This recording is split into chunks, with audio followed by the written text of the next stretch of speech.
Olá a todos.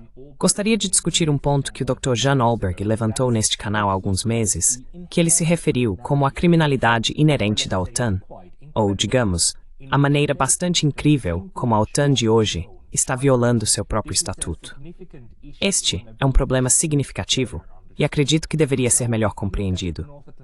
Se olharmos para o Tratado do Atlântico Norte, este documento deveria ser lido e estudado por muitas pessoas para entender por que uma grande parte do mundo realmente tem um problema com a OTAN hoje, especialmente quando as pessoas argumentam que a OTAN é uma organização puramente para autodefesa e nunca prejudicaria pessoas inocentes. Está aqui para proteger as pessoas. Vamos olhar para o Estatuto e depois examinar as realidades do que a própria OTAN afirma que faz hoje.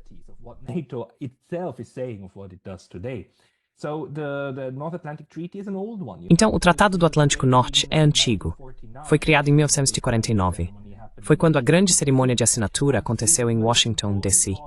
Os artigos mais importantes para entender o que a OTAN foi criada para ser estão realmente presentes nos artigos 1 a 7. Vamos ler esses por um momento e depois ver como a OTAN de hoje se alinha a isso. O artigo 1 é, na verdade, formulado de uma forma que define a OTAN como em conformidade com a Carta das Nações Unidas.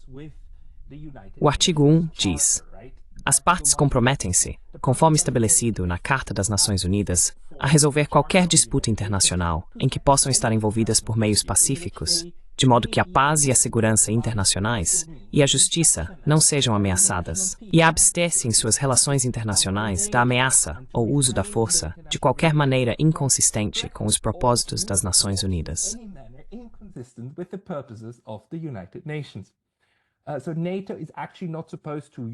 Portanto, a OTAN, na verdade, não deve nem mesmo ameaçar o uso da força contra terceiros estados em suas relações internacionais. E, novamente, não é apenas a OTAN como organização, são os próprios Estados-membros que se comprometem com a promessa de viver de acordo com os princípios da Carta da ONU, o que significa a rejeição do uso da força ou da ameaça de uso da força. Assim, o artigo 1 é, na verdade, uma estrutura básica muito pacífica da OTAN.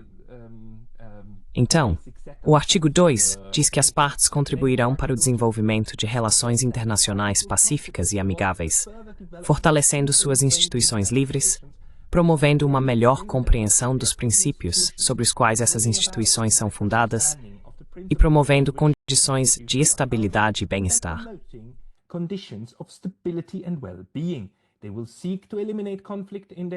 Eles buscarão eliminar conflitos em suas políticas econômicas internacionais e incentivarão a colaboração econômica entre qualquer um ou todos eles. Eu poderia imediatamente assinar o artigo 1 e o artigo 2 da Carta da OTAN. Estes são princípios formulados de maneira geral e destinados a incentivar interações pacíficas, não apenas entre os membros da OTAN, mas também entre os Estados-membros da OTAN e forças externas. Trata-se do desenvolvimento de relações internacionais pacíficas. Em seguida, vêm os artigos mais problemáticos. Então vamos ler o artigo 3.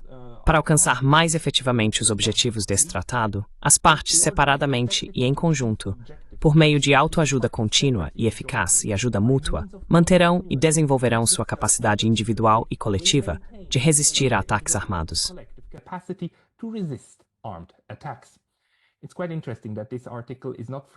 É bastante interessante que este artigo não seja apresentado como vamos contribuir com 2% do PIB para nossas forças militares.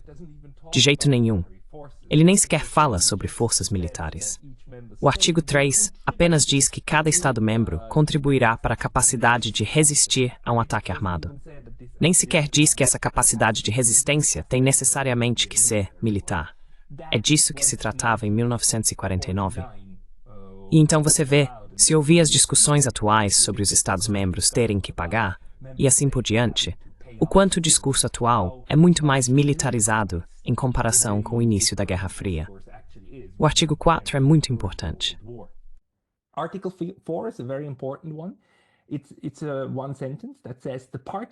É uma frase que diz que as partes irão consultar-se sempre que, na opinião de qualquer uma delas, a integridade territorial, a independência política ou a segurança de qualquer uma das partes estiver ameaçada.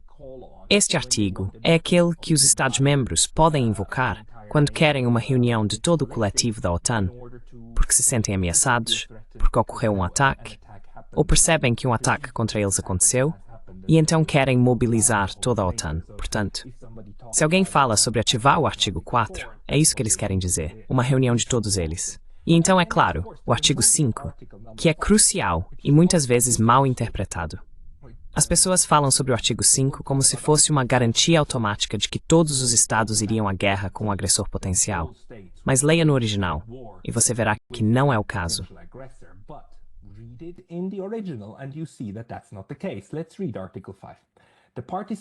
Vamos ler o artigo 5.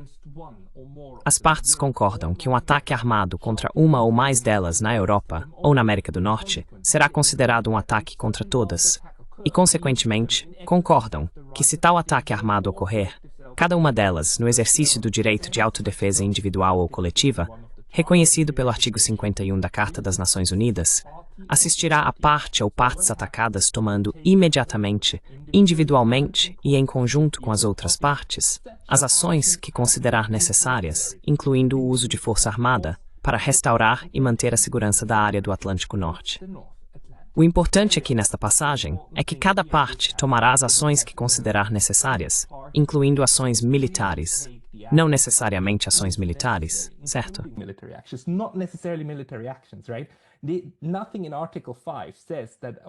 Nada no artigo 5 diz que os Estados-membros têm que automaticamente prestar auxílio militar a uma parte atacada.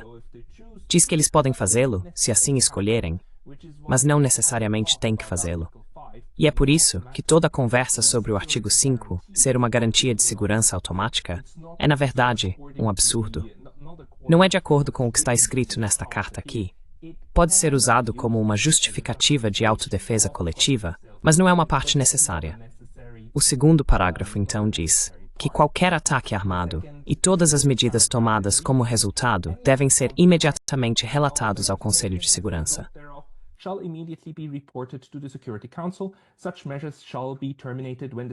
Tais medidas serão encerradas quando o Conselho de Segurança tiver tomado as medidas necessárias para restaurar e manter a paz e a segurança internacionais.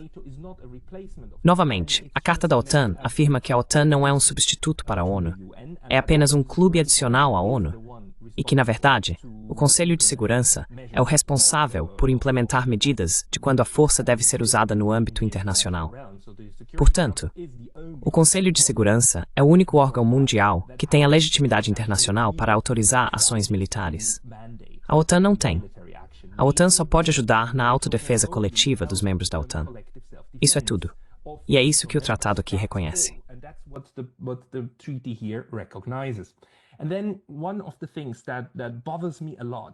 E então, uma das coisas que me incomoda muito é quando a OTAN se redefine e expande seu próprio escopo de intervenção, apenas redefinindo onde pode ir, porque o artigo 6 realmente declara muito claramente qual é a área da OTAN, em quais partes do mundo a OTAN pode estar ativa e além das quais não deve ir, pois está tão claramente definido.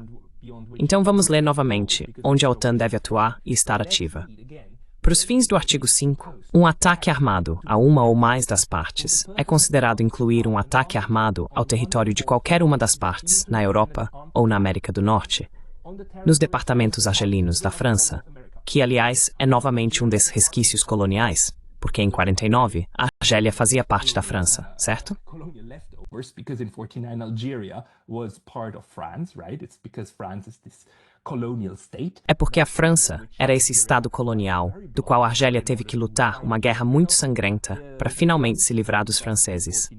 Mas em 1949, a Argélia foi explicitamente incluída na Carta do Atlântico Norte.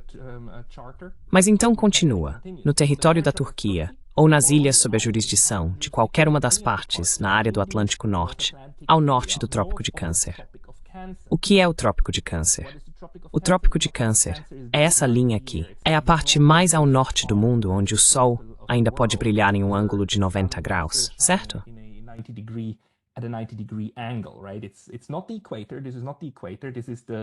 Não é o Equador. Isso não é o Equador. Isso está bem acima do Equador. Então, qualquer coisa ao norte daqui na área do Atlântico, quaisquer possessões das potências europeias, É aqui que a área da aliança da OTAN realmente está. Então, o que isso lhe diz é que as pessoas que elaboraram a Carta do Tratado do Atlântico Norte estavam bem cientes de que a Europa ainda tinha possessões significativas fora desta área. Por exemplo, a Grã-Bretanha, ainda estando em posse das Ilhas Malvinas, em frente à Argentina. E as Ilhas Malvinas não são explicitamente cobertas pelo Tratado do Atlântico Norte, nem as possessões da França no Caribe ou as possessões da França na América do Sul. Todos esses remanescentes coloniais não são oficialmente cobertos pela organização do tratado.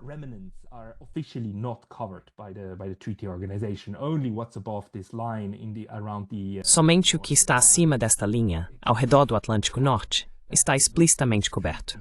É isso que este tratado assegura. Então, o segundo ponto é que ele também é válido para as forças, embarcações ou aeronaves de qualquer uma das partes, quando estiverem nestes territórios ou em qualquer outra área na Europa em que as forças de ocupação de qualquer uma das partes estavam estacionadas na data em que o tratado entrou em vigor, seja no Mar Mediterrâneo ou na área do Atlântico Norte, ao norte do Trópico de Câncer. Portanto, novamente, embarcações e assim por diante os Estados-membros que estão acima desta linha estão cobertos, mas não quando estão fora desta linha. Abaixo desta linha, eles na verdade não estão mais cobertos pelo tratado.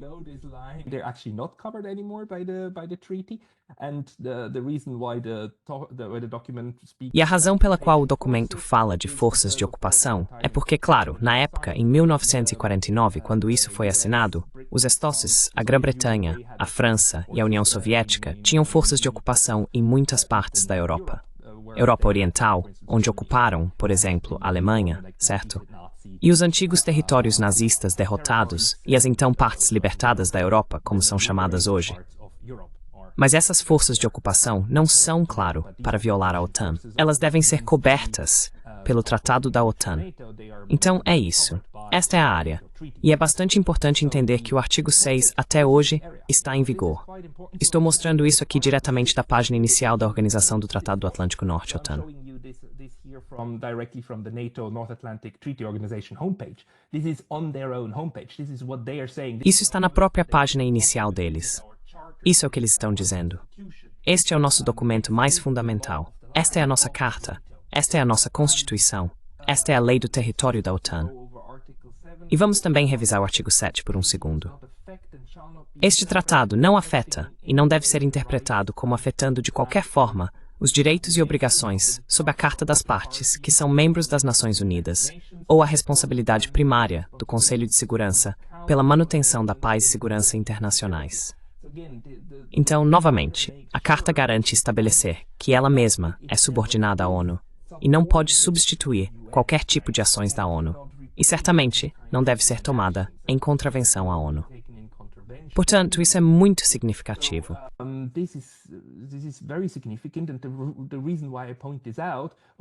E a razão pela qual eu destaco isso, e também por que destaco que isso está na própria página inicial da OTAN, é que a OTAN de hoje é uma entidade completamente diferente. A OTAN de hoje afirma com orgulho que opera em áreas fora desses limites.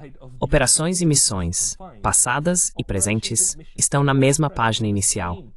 A organização fala sobre o que é hoje, e acho isso fascinante. Agora se apresenta como uma organização de prevenção e gestão de crises. A OTAN não é mais apenas uma organização de autodefesa coletiva, é uma organização de prevenção e gestão.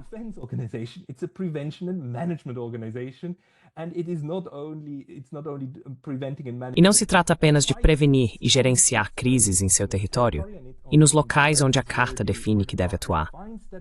Ela se envolve em operações e missões ao redor do mundo. Na verdade, isso está escrito na própria página inicial deles. Então, de um lado, você tem este artigo em sua carta fundadora, que claramente descreve onde opera, certo? Quais áreas são cobertas pelo tratado?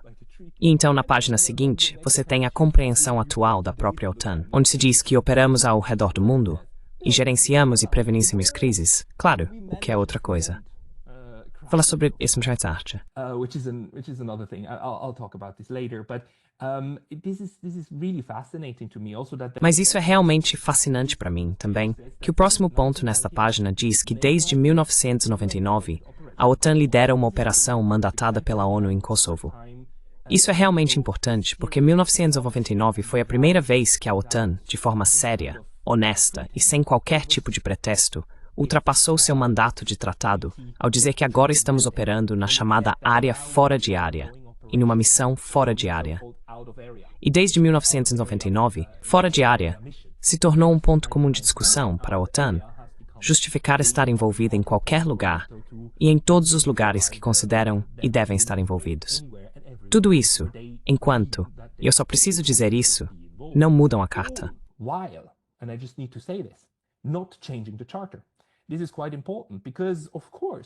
Isso é bastante importante, porque, é claro, na carta, os próximos artigos, você sabe, de 8 a 14, são artigos processuais.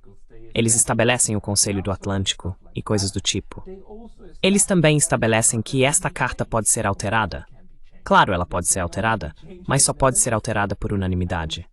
E para fazer isso, você realmente precisaria discutir isso, certo? Você precisa chegar a um acordo e, em seguida, precisa tornar público que está mudando a carta e que, assim, está mudando a natureza de como a organização se apresenta. Mas não é isso que eles fazem. A OTAN simplesmente viola sua própria carta. Ela simplesmente vai aonde quer.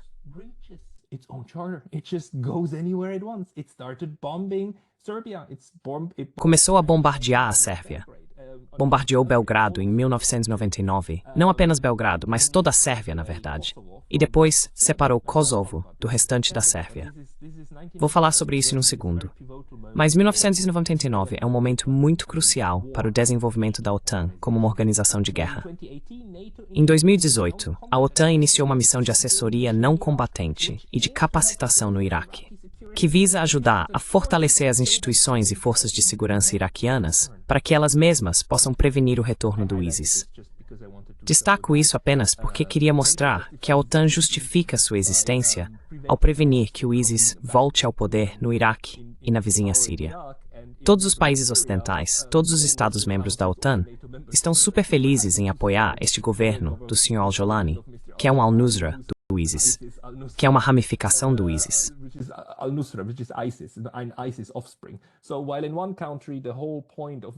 Então, enquanto em um país, todo o objetivo da segurança ocidental é prevenir o ISIS, no país vizinho, os mesmos países estão super felizes em apoiar o ISIS, o que novamente mostra a hipocrisia de toda essa instituição e de toda essa abordagem. Quando a própria OTAN e os membros da OTAN falam sobre qualquer tipo de ordem baseada em regras, o que eles querem dizer são apenas as regras que eles tiram da cartola no momento em que algo se torna politicamente conveniente. Você pode ler a página inicial da OTAN por um bom tempo e apenas se perguntar como as pessoas podem levar isso a sério quando elas constantemente tentam se retratar como agindo de acordo com certos princípios e valores.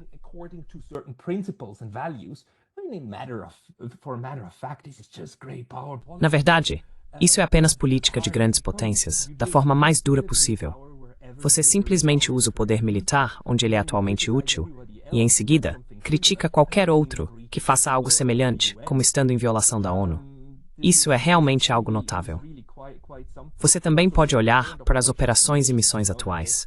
Você sabe que ainda há uma missão em Kosovo? Mesmo agora, 25 anos depois, ainda há uma grande missão da OTAN. E não apenas uma missão da OTAN, há um enorme acampamento da OTAN, um acampamento militar, o Camp Bondsteel, nas instalações de Kosovo.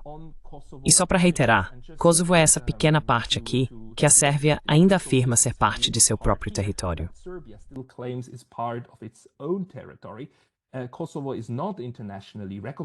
Kosovo não é reconhecido internacionalmente. Não é membro da ONU. É reconhecido por vários estados. Vamos olhar para este mapa. Os países em verde são aqueles que reconhecem Kosovo de uma forma ou de outra, reconhecendo oficialmente como um estado independente. Mas uma grande parte do mundo não o faz. Grandes partes da América do Sul, o Brasil não reconhece, a Argentina não reconhece, a Rússia não reconhece, a China não reconhece. Curiosamente, até mesmo alguns estados membros da WEC não reconhecem Kosovo como um estado independente.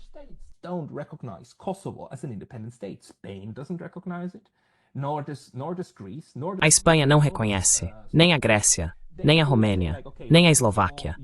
Todos dizem tipo, ok, não, Kosovo, você ainda faz parte da Sérvia? Ou não tomamos uma posição sobre isso, mas não o reconhecemos como um Estado independente, certo? E nas relações internacionais, o reconhecimento é tudo. Se todos o reconhecem, então você existe de fato e de jure para fins de direito internacional. Mas com Kosovo, esse simplesmente não é o caso. E ainda assim, a OTAN, que expande o território da OTAN, então, claro, se estende por todos os países membros da OTAN. Kosovo não é nem mesmo um desses países membros. Mas desde 1999, tem essa enorme base aérea administrada pelos americanos, com tropas também de outros estados de apoio. From other supporting states, that's just a matter of fact. The Serbian government says we don't want that. E isso é apenas um fato. O governo sérvio diz que não queremos isso. Queremos que isso acabe. Mas o próprio governo de Kosovo, é claro, diz que queremos manter essa base. Esta é importante para nós, e a OTAN está simplesmente permanecendo lá. Os sérvios, desde 1999, têm sido amargamente ressentidos pela situação de Kosovo, porque o exército sérvio hoje não pode ir a Kosovo. A KFOR garante que este território seja de fato autogovernado, muito parecido com a situação entre a Ucrânia no Donbass e também com a Crimeia. É uma situação diferente. Você não pode compará-las muito bem, porque sempre encontrará diferenças bastante grandes.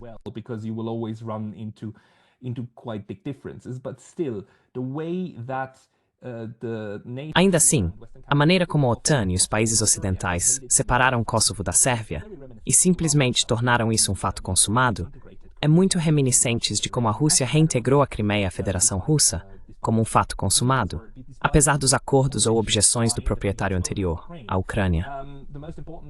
A questão mais importante com Kosovo é que os sérvios continuam dizendo que, sob a Resolução 1244, a qual o Estado antecessor da Sérvia, a República Federal da Iugoslávia, concordou. Foi prometido que haveria um destacamento de forças de paz internacionais para Kosovo.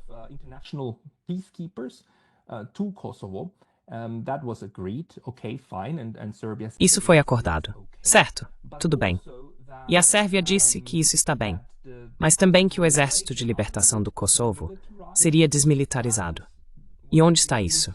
A coisa mais importante para os sérvios hoje é que houve essa promessa na Resolução 1244 de que o Kosovo pode desfrutar de autonomia substancial dentro da República Federal da Iugoslávia, que fornecerá uma administração transitória enquanto estabelece e supervisiona o desenvolvimento de instituições provisórias e democráticas de autogoverno para garantir condições para uma vida pacífica e normal para os habitantes do Kosovo. A Resolução 1244 deixa muito claro que toda a ideia era ter o Kosovo como parte da República Federal da Iugoslávia.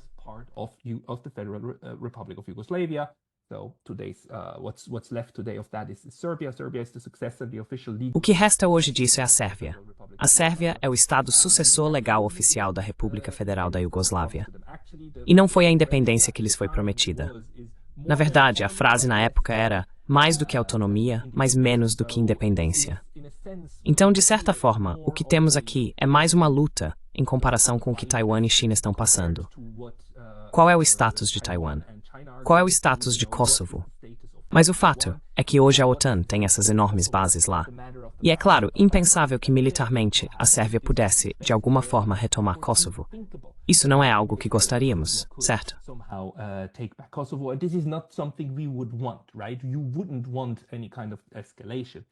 Você não gostaria de qualquer tipo de escalada. É bastante impressionante que os Estados-membros da OTAN não entendam por que forças externas os percebem como hostis agora.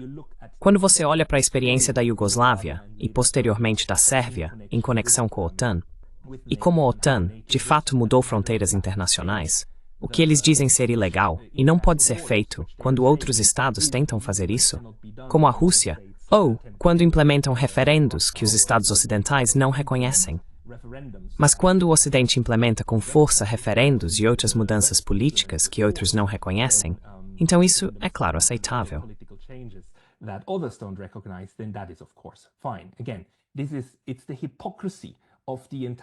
Novamente, é a hipocrisia de toda a empreitada que é tão ultrajante. E o perigoso, é claro, que agora temos uma instituição, uma organização, que oficialmente no artigo 6 define a área de seu engajamento de forma muito restrita, de maneira muito limitada. E ainda é definida dessa forma, enquanto de fato a organização simplesmente vai para o exterior. Vai para Kosovo. Vai muito além dos limites marítimos da Carta. Também vai para o Iraque. O Iraque não faz parte de nenhum país da OTAN. Tem cooperação com a União Africana, policiamento aéreo da OTAN, apoio da OTAN e ajuda em terremotos para a Turquia. Ajuda em terremotos e capacidade para apoio civil. Não tenho nada contra isso.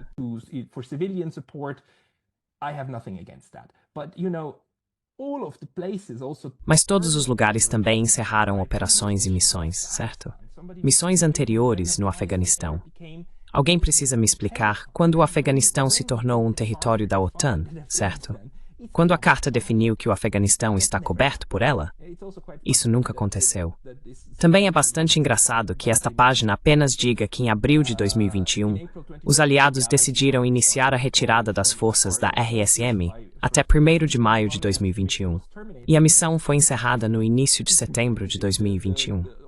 Claro, esta página não aponta que o Talibã simplesmente tomou o governo do Afeganistão, erradicou o governo anterior e retomou o poder. A missão foi encerrada.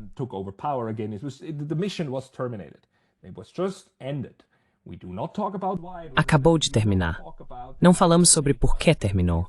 Não falamos sobre o fato de que a OTAN, após 20 anos, foi derrotada no Afeganistão, que por 20 anos a ocupação do Afeganistão foi ilegal desde o início e, na verdade, não foi bem sucedida, que a OTAN teve que se retirar. Mas tudo bem, foi encerrado.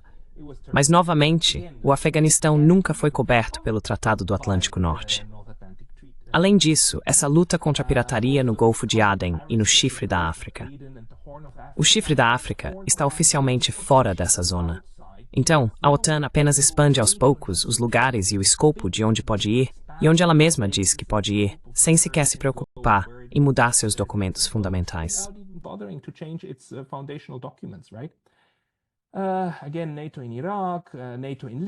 Novamente, a OTAN no Iraque, a OTAN na Líbia, a campanha de bombardeio na Líbia e a justificativa para bombardear grandes partes do país, quando, na verdade, a resolução da ONU que convocou a OTAN para ajudar apenas deu um mandato para uma zona de exclusão aérea para garantir que nenhum avião de Gaddafi voasse nos céus.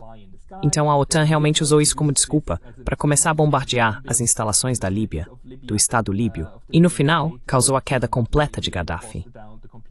Este é o grande problema hoje com a OTAN, que esta instituição não está fora de controle. Acho que está muito sob controle de Washington e seus aliados, mas que está sendo usada além de qualquer coisa que diz sobre o que ela mesma pode e não pode fazer. E não posso enfatizar o suficiente a importância deste momento de 1999, você sabe, quando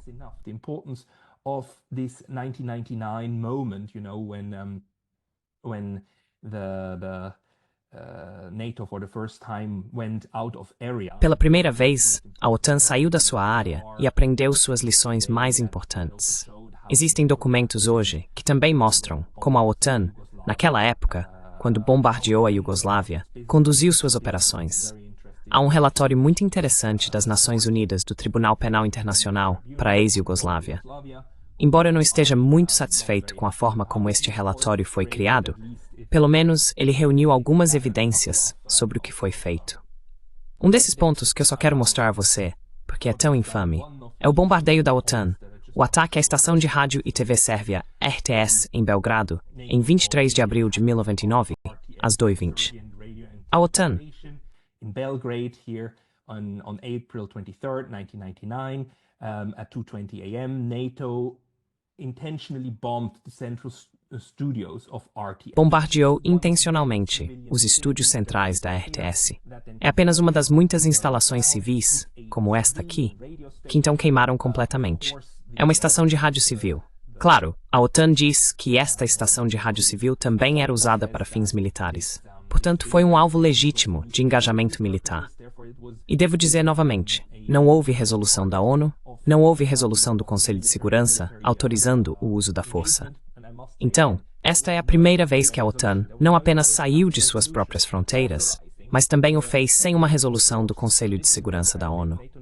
Então este é o momento em que a OTAN realmente se tornou não apenas, de acordo com seu próprio estatuto, ilegal, mas também se tornou um criminoso internacional. Not only according to its own charter illegal, it also became an international criminal. Because again, the only institution that under international Porque, novamente, a única instituição que, sob a lei internacional, tem o poder de exigir o uso da força é o Conselho de Segurança.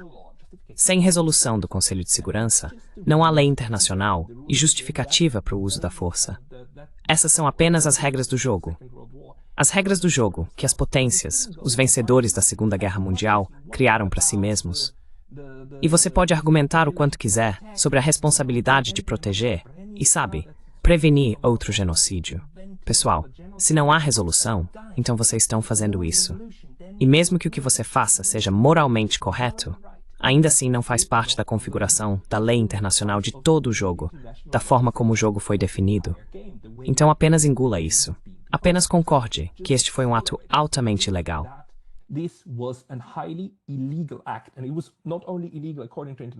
E não foi apenas ilegal, de acordo com a lei internacional, foi ilegal de acordo com a sua própria carta, com o seu próprio documento fundador da OTAN. O interessante aqui é, claro, que este relatório também documenta como, para o bombardeio desta estação de rádio, o primeiro-ministro na época, ele era um idiota naquela época, e ainda é um idiota hoje. Quero dizer, não sei por que continua elegendo idiotas para essa posição, mas você sabe, Tony Blair na época realmente revelou o motivo pelo qual a OTAN foi autorizada a atacar esta estação de rádio. Apenas leia isto. O primeiro-ministro britânico Tony Blair foi citado pelo The Times, dizendo que a mídia é o aparato que mantém Milosevic no poder, e estamos totalmente justificados como aliados da OTAN em danificar e atacar esses alvos.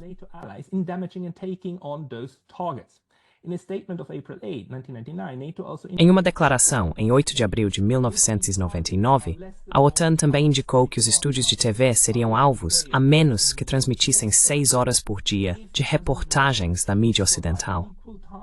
Se o presidente Milosevic fornecesse tempo igual para transmissões de notícias ocidentais neste programa sem censura, 3 horas por dia ao meio-dia e 3 horas durante a noite entre 18 e meia-noite, então sua TV poderia ser um instrumento aceitável de informação pública. A OTAN realmente admitiu, e Tony Blair admitiu, que uma das razões para bombardear esta instalação era porque era uma ferramenta de propaganda, uma chamada ferramenta de propaganda do Estado sérvio.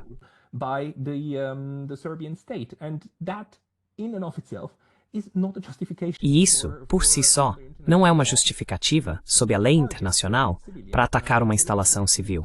Na verdade, instalações civis são protegidas pela lei internacional de serem alvos de militares. E então o truque mais antigo do livro é, claro, alegar uso duplo, o que as pessoas aqui fizeram. É como se fosse uma instalação de uso duplo. Mas é bastante claro que o que a OTAN estava fazendo ali era tentar intimidar e intimidar os sérvios e quebrar sua vontade. E isso também foi dito mais tarde, não apenas para garantir que o aparato de propaganda não funcione mais. Quero dizer, o aparato de radiodifusão pública.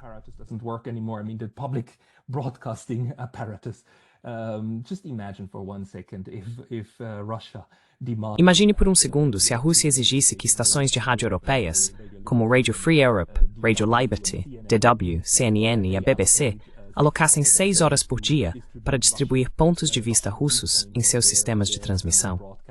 Apenas imagine isso por um segundo. Mas essa foi uma das exigências da OTAN para não atacar uma emissora civil na Sérvia na época. E isso ainda era considerado normal. E ainda hoje, você encontra muitas pessoas que acham ultrajante que eu não concorde com o ataque à infraestrutura civil, quando a infraestrutura civil é usada para fins de propaganda. Então, de qualquer forma, não posso exagerar a importância de 1999 e a maneira como a OTAN foi muito, muito além de suas missões oficiais. NATO went beyond, way beyond its official missions. This is, in my view, and I could say much. Poderíamos falar muito mais sobre isso. Poderíamos falar sobre a forma como o Afeganistão caiu e a forma como o Iraque caiu e todas as violações do direito internacional à esquerda e à direita. Mas acho que você entendeu o ponto. O importante aqui é saber que, embora a própria Carta da OTAN defina o escopo da OTAN e a área de operações de uma maneira muito limitada, a OTAN de hoje foi muito além disso, e o fez naturalmente, sem nem mesmo mudar esses documentos. E esse é o perigo. Esse é o perigo dessas malditas instituições de guerra, que então se empoderam e se tornam uma ferramenta não apenas para gerenciar o exterior, mas também para gerenciar o interior e coagir seus Estados-membros.